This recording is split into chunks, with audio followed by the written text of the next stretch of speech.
Bonjour à tous, bonjour à toutes. Me voici de retour pour une nouvelle émission qui sera consacrée non pas aux pervers narcissiques, non pas aux élections municipales, non pas à Martine Carole, non pas à une autre actrice du même genre ou à un acteur sexy, non.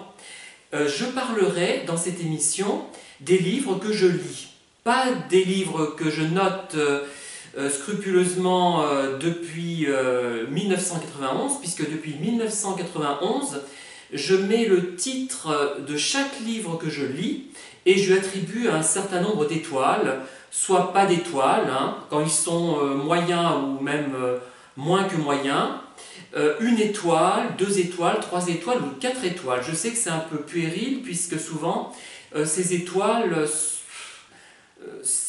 ne correspondent pas à grand chose, c'est une indication. Je dirais que pour moi, une étoile, c'est un livre qui présente un certain intérêt, qui est intéressant, mais qui n'est pas abouti.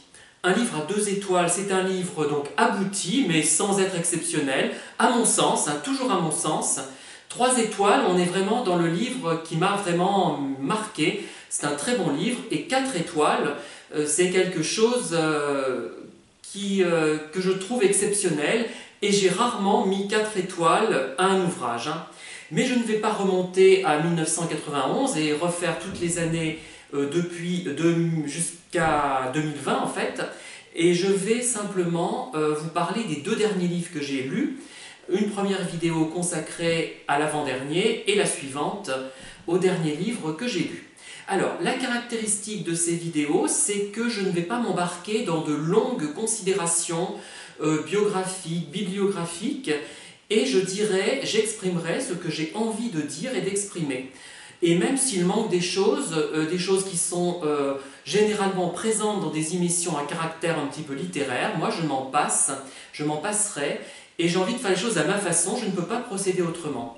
Alors, pour résumer les choses, je vous ai maintes fois expliqué hein, que je vis dans un environnement globalement très restrictif qui ne me permet pas de m'exprimer. Je ne peux pas m'exprimer réellement ni au travail, ni dans la vie de tous les jours. Je n'ai pas cette possibilité.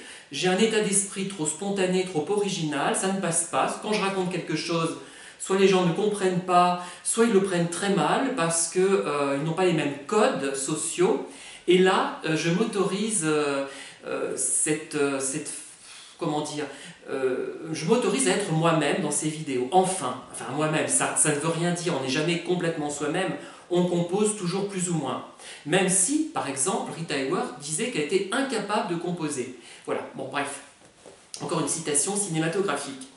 Voilà, et donc cette frustration très forte que je ressens dans les échanges professionnels, dans les échanges humains en général, hein, même si je me sens pas si mal à l'aise que ça quand même, hein, puisque j'ai réussi quand même à garder quelques emplois, j'ai besoin d'aller au-delà et de me dire que j'ai le droit, moi aussi, d'exprimer des points de vue. Hein, puisqu'il y a quelques temps, je ne citerai pas l'exemple, mais je me suis rendu compte qu'il fallait que je sois là, mais que je me taise. Voilà. Ça n'est pas au niveau politique, au contraire, j'ai été dans un groupe où vraiment je me suis senti à l'aise sur le plan d'expression, mais dans un autre contexte. Je vous en parlerai peut-être un jour, mais à mots couverts. Hein.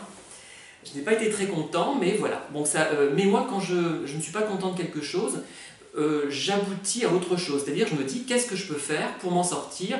Eh bien, je vais parler des livres que je lis, même si ça n'intéresse quasiment personne. Encore que, on ne sait pas. Voilà, alors, j'ai lu récemment un roman policier de cette collection Le Masque, que j'ai longtemps collectionné, hein, depuis que je suis adolescent, on va dire, parce qu'elle m'avait fasciné. Elle a commencé en 1927 avec Le meurtre de Roger Ackroyd d'Agatha Christie, un numéro 1.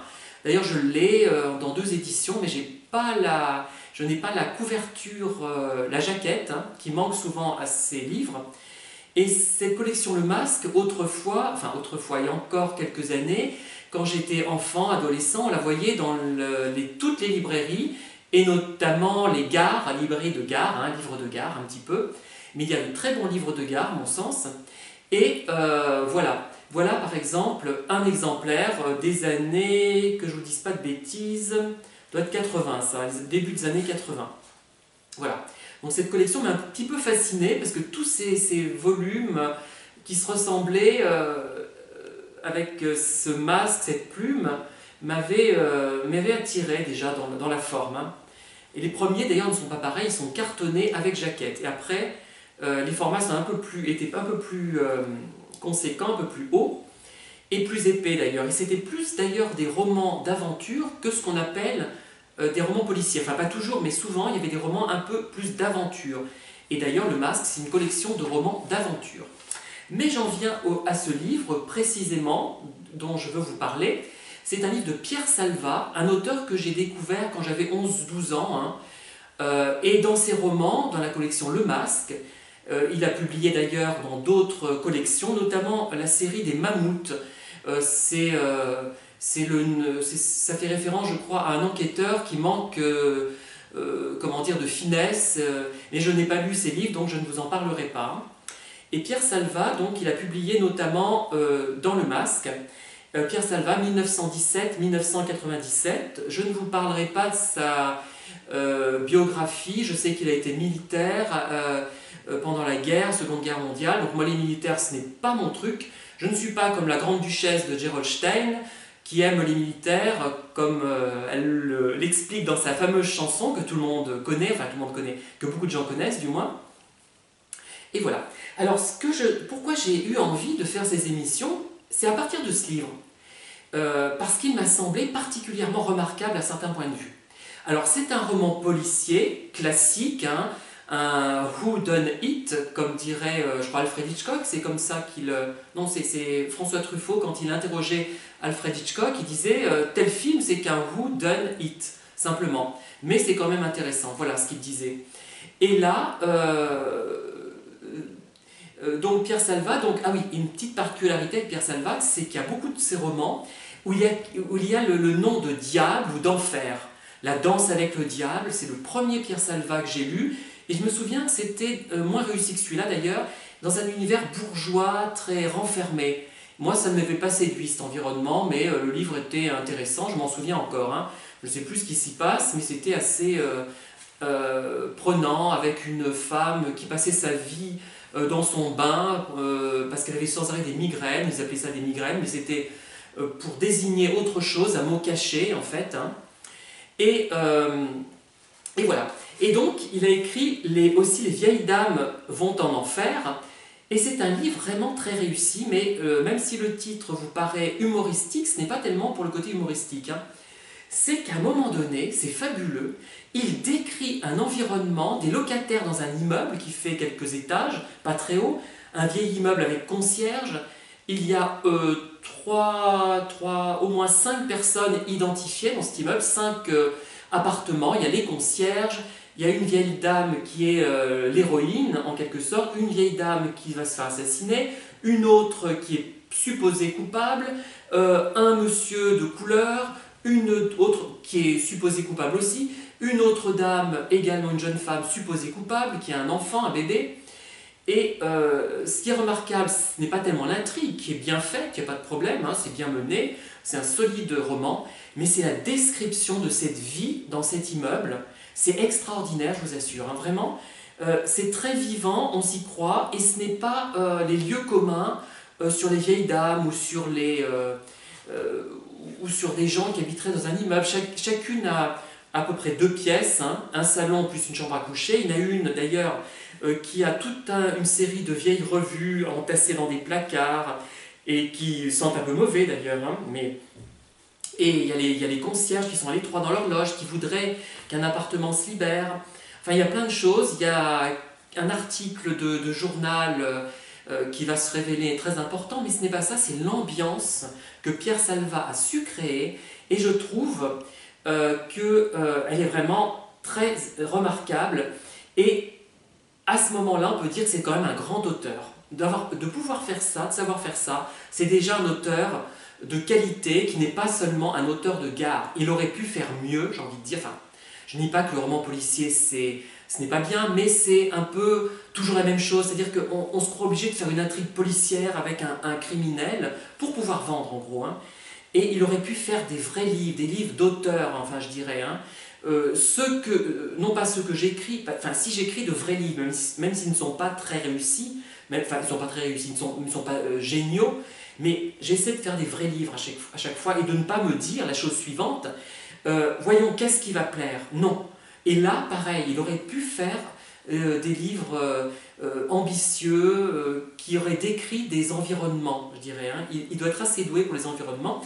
Il a fait surtout, autant qu'il m'en souvienne, des environnements bourgeois, de la grande bourgeoisie, mais comme cet environnement me plaît moins, j'ai été moins sensible à ses écrits, mais alors là, franchement, tout le livre n'est pas remarquable dans le sens où, après, il y a l'intrigue policière qui se déroule, hein, mais c'est toutes ces descriptions, franchement, je trouve ça extraordinaire. Hein. Enfin, j'exagère à peine, bon, je suis un peu excessif, vous le savez, vous me connaissez maintenant, mais vraiment, c'est bien. Voilà, on croirait que c'est un livre de gare, mais c'est plus qu'un livre de gare, et c'est un livre d'ambiance, mais une ambiance qui n'est pas fausse, qui n'est pas... Quoique les ambiances fausses, ça peut avoir de l'intérêt. Hein. Moi, je peux créer une ambiance volontairement fausse, mais à condition qu'on sache que c'est faux, que le ton est faux, qu'on veut créer un univers factice qui ressemble à certains types de films, des films d'Alain Resnais, des films de Christian Jacques, des films de Max Ophuls. C'est une sorte de parodie qu'on fait parfois volontairement. Le lecteur ne le perçoit pas forcément d'ailleurs. Hein. Mais là, franchement, il y a une vérité dans ce qu'il écrit que je trouve passionnante parce qu'on s'introduit dans cet univers et on n'a pas envie de le quitter finalement. On a envie que ça continue et on a envie de continuer comme ça. Et si j'écrivais un livre, si j'avais le courage d'écrire un vrai roman, lourd donc, comme je suis assez éclectique, je n'ai pas le temps de m'apesantir trop sur un gros livre, eh bien j'essaierai de retrouver cet univers qu'il a décrit, qui est vraiment très vivant et qui nous poursuit même après la lecture du livre. Voilà, donc je vous conseille un livre qui a été édité il y a très longtemps, hein. Je vais vous donner la date du copyright, 1981, à la librairie des Champs-Élysées, collection Le Masque, c'est le numéro 1657, et c'est « Les vieilles dames vont en enfer ». Donc, je ne sais pas si c'est vrai, mais c'est un bon livre. Hein. Voilà, merci et à bientôt pour une nouvelle vidéo sur un livre que j'aurais lu, ou sur un autre thème.